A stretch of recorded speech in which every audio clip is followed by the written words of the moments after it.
And guess what? Now our congressman is here, so we are so grateful. Thank you so much, Congressman Owens. And boy, are we grateful. This, you know what? When we were down, about as down as we could get over elections, guess what happened? We had a victory. It was a great victory. And we really appreciate Burgess Owens. Come on up. You know what? You can make us all smile and we can find something to really be happy about. Thank you so much, Burgess. Well, hey guys, how you doing? Okay. First of all, I want to start off by just thanking you for who you are. I'm going to talk about that a little bit as I get in. Probably one of my toughest decisions since getting back from D.C. is what I was going to talk about in the next 20 minutes, because obviously so much going on. I thought what I'd do, though, for many of you guys who just get a chance to really know me a little bit, and I thought I'd spend some time just give me a little bit of background to understand what I stand for, what I'll fight for, and what you can depend on. And it's interesting. Should I bring this up a little bit? Okay, thanks. We have a lot going on now. And obviously the Democratic Party has unfettered power, it seems, at this point. I would like to say this as I begin my talk. I'm going to do this as often as I can. I used to be a Democrat. My parents, my family are Democrats. They're great, great people in the Democratic Party. So when I make my comments, when I talk about the Democratic Party, I'm talking about the leadership. And let's make sure we do that. We have some tremendous good people on both sides of the aisle, conservatives and liberals, that love our country, want the very best for our kids. Unfortunately, they don't understand their leadership doesn't feel that way. Unfortunately, they don't understand that the vision of the Democratic leadership is Baltimore, Chicago, Ferguson, Oakland, hopelessness, misery, where power is gathered with lack of empathy. So I'm going to do as often as I can to make that connection, make that distinction. Because we need to reach across the aisle, because Utahns across the board can do such a great job of leading our country at this point. But we have to do it together. We cannot allow them to divide us the way we've done in other places. So we have a lot of things going on right now. I'm going to give a little bit of history. It's interesting. Is that Chris? Hey, okay. Chris and I came back on a flight from D.C. together. So, we have the Democratic Party wanting their very best to turn Americans into racists, for white people to be ashamed of who they are, their background, blacks be angry for who they are because of their background. We're not going to let that happen. I'll say this. I was blessed, totally blessed, to grow up in an environment, the Deep South, Tallahassee, Florida, days of KKK, Jim Crow, and segregation, because of the remarkable family that I had, remarkable community across our country we had. And I'll tell you why I would never, ever go the route of being a racist. Because I was taught by my parents, by my family, by my community, love of God, country, family, respect for women and authority. It makes life easy. It's impossible to have hatred in your heart when you have those basic understandings and you live by it. You not only have a mom that teaches it, but a dad that enforces it. Nothing like it. You guys know what I'm talking about. You guys know what I'm talking about. Okay.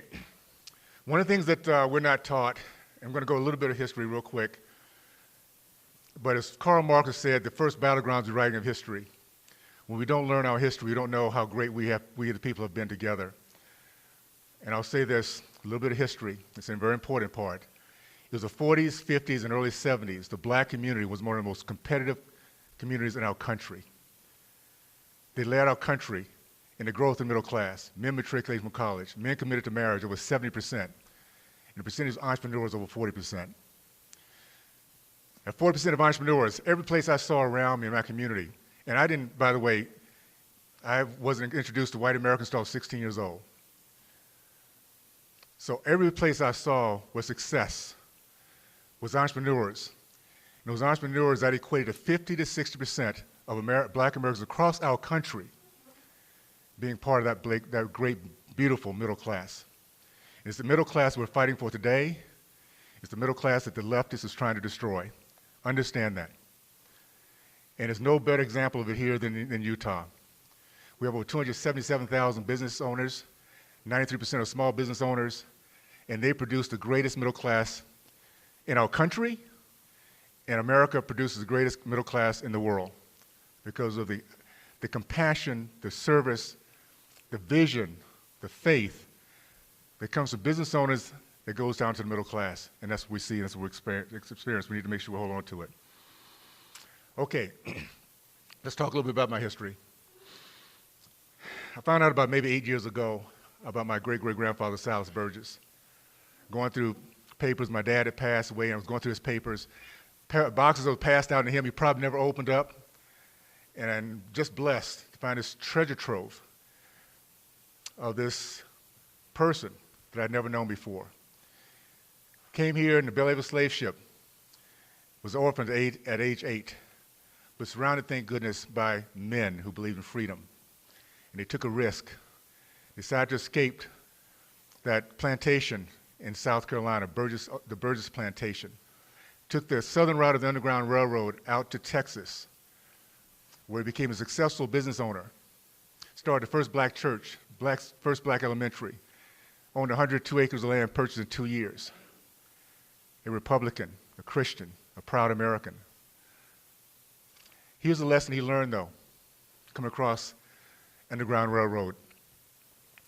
After a horrendous trip from Africa, horrendous experience of an evil person that ran this plantation, he ran into good Americans crossing the plains. These were German and Mexican Americans that facilitated the Underground Railroad. I never knew there was one going out east. I'm going out west. But knowing America, why we should be surprised? If we have it going north, why not have it going west? In that process, he recognized that people were not of his color were still good people as they opened up their farms and their barns and whatever it was to help facilitate this process. And he became a Christian. And that allowed him to forgive, to move forward, produce, and start a legacy that I'm now part of. My grandfather, George Kirby, at 16 years old, volunteered for World War I because he loved this country. He wanted to show that he had pride and courage and would fight for what he did not experience at that time, but he believed in because of our Constitution, because of our history, because he was taught that. 12 kids, became a very successful farmer, taught them the Bible, read the Bible, taught them how to do math in their head. This is something I just found out a couple years ago talking to one of his daughters, one of my great aunts. At the end of the day, he raised my mom, that was able at the right time, when I was going through one of the toughest times in high school, to give a message that I will never forget.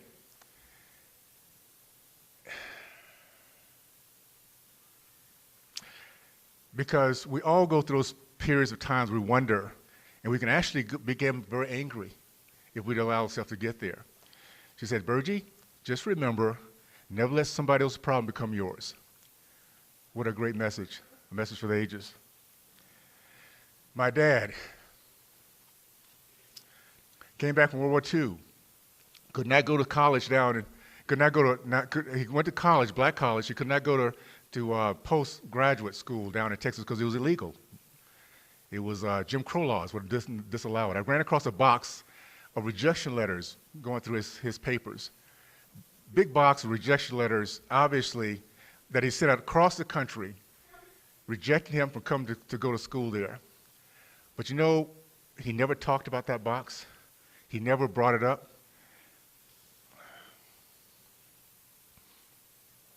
It was a generation,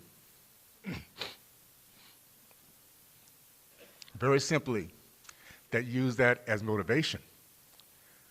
If you told them they couldn't, they're going to prove to you that they could.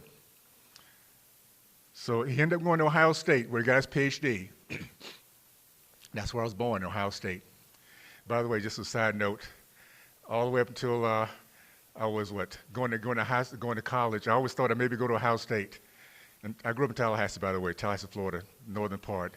It got down to 32 degrees one winter, and I said, there's no way I can go any further north than here. So I went down to Miami, as far south as I can go.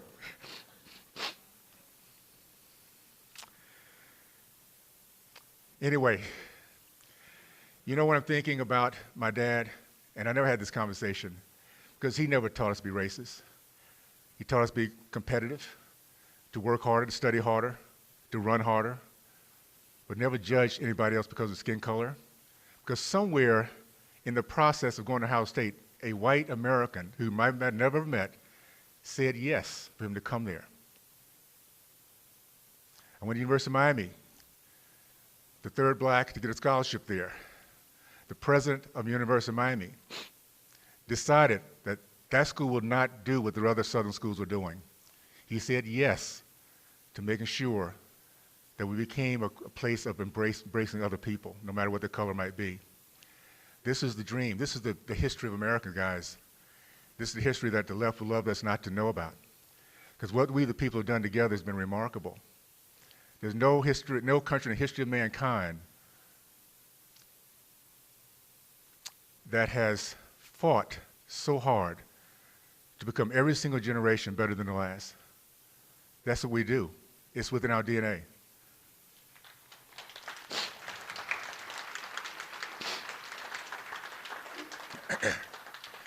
We cannot forget our foundation, Judeo-Christian values that allow us to see each other from inside out versus outside in. And only those, the leadership of the Democratic Party, would love to take away this faith that we have. Because they take away their faith in our Heavenly Father and our God, it leaves those who have faith in them. And that's where you have a big batch of misery. We can't let that happen. I am so proud to have come to a state that reflects the values that I grew up in. It's interesting how it works out. I mean, I grew up in a place where I was taught respect for God, country, family, respect for women in authority. Sent my kids out, my 6 kids out this way. The goal was to send them out. Well, here's the promise I made as they start leaving high school. I said, okay, guys, listen, you can look at any college across the country, as long as you start off the first year in Utah. Now, why Utah? I wanted them to have a soft landing. I went to the University of Miami. Party school was not a soft landing. So I figured I'd give them that opportunity. Had no idea they wouldn't come home. Thank goodness. I realized about 9 years ago, these guys aren't coming home. They're getting married, having kids, and I can now see them only twice a year. I said, no, this won't work. So thank goodness, all 6 kids. Think about the miracle. All 6 kids, not only here, my 15 grandkids, but all live in District 4. Isn't that amazing? Is that a miracle or what? So there is no district in the history of mankind that I care more about than District 4, just in case you ever wondered. By the way, I'm proud to be representing a state in which the color was not even close to the horizon. We never talked about it. It wasn't an issue. It was about policies, principles, values, vision. Isn't that the way America should be? Think about it. By the way, you guys get a chance to meet my family in time. We are the color of the rainbow, seriously. Black, white, Hispanic, American Indian, Trinidadian. I mean, listen, we got it all in there. Isn't that cool? Think about it. Isn't that cool? Okay.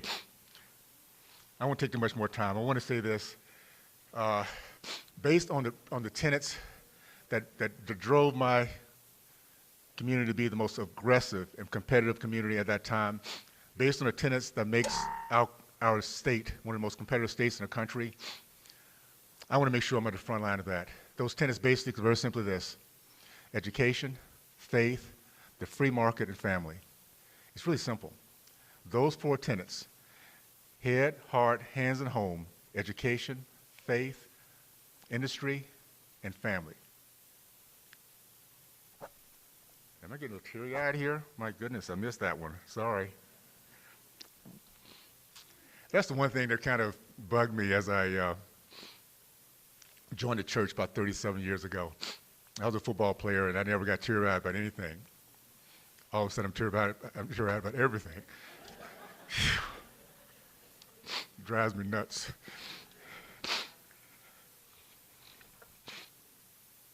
Okay.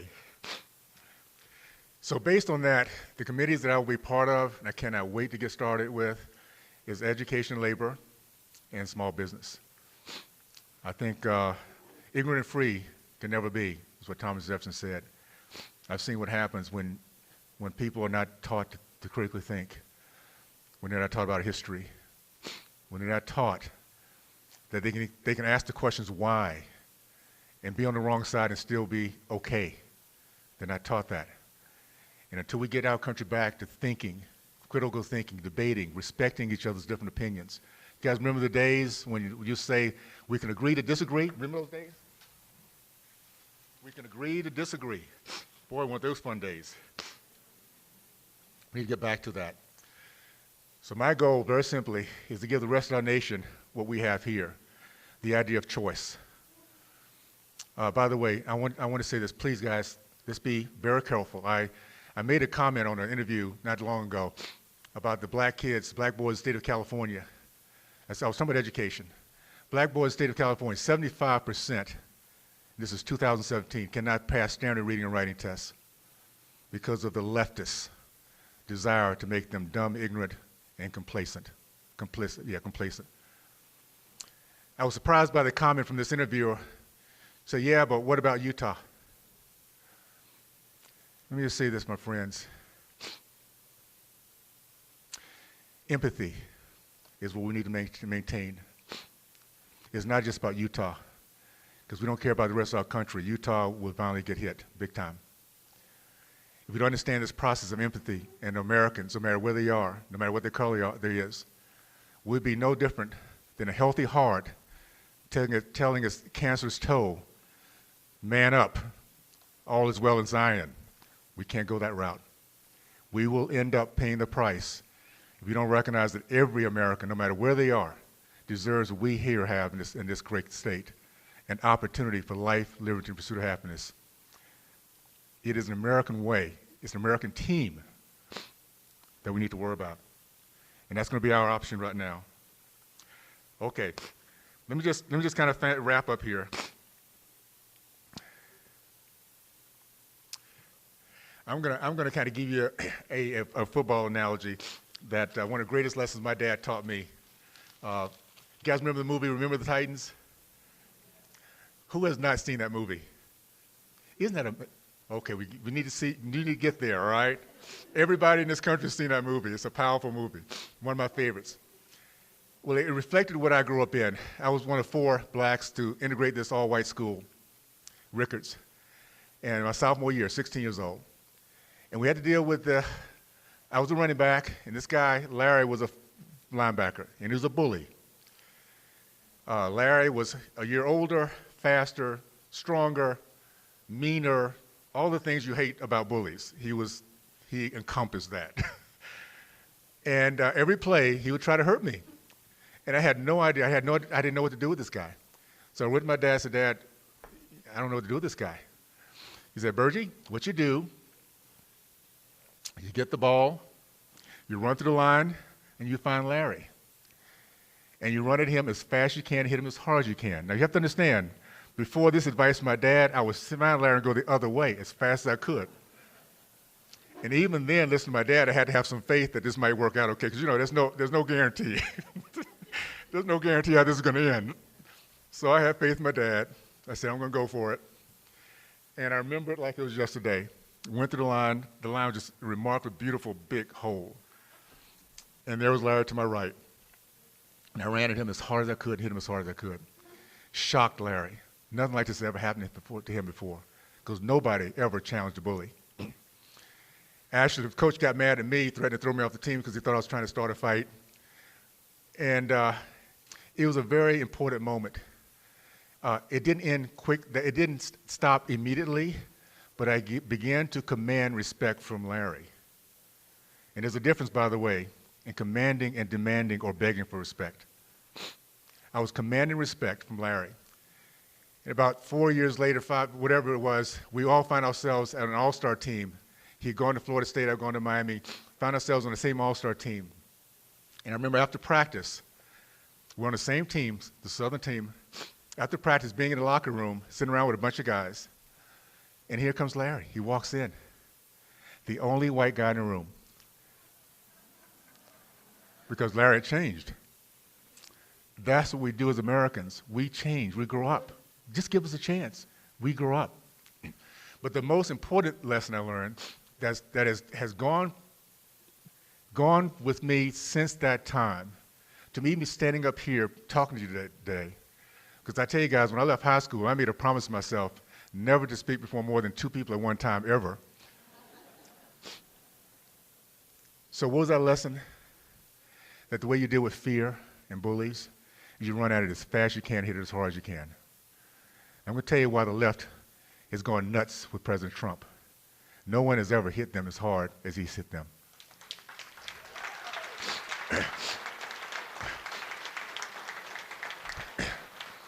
And let us always be loyal to that base of good Americans who all they want to do is have a fair way to live their lives, free, unencumbered, and without the government stepping all over them. That's all they wanted. That's all they wanted. And I'll tell you what, there are more and more Americans feeling that way. We have 18% of black men that voted for Trump this last time, double the amount of black women, historically high percentage of Hispanics, Asians, gay, Americans waking up. And we've become a threat to the leftists. So let's not let them change the narrative, my friends. Let's remember who we are. Let's remember who the 74 million people that love our nation, that love God, that love authority, that love the police, that love each other, that love freedom. That's who we are. Don't let them change the narrative. Stand strong. Be bold. And know this. This is what I can't say enough. I'm going to wrap up with this thought. How does this end? We don't know the details, but we do know this. In the end, we win.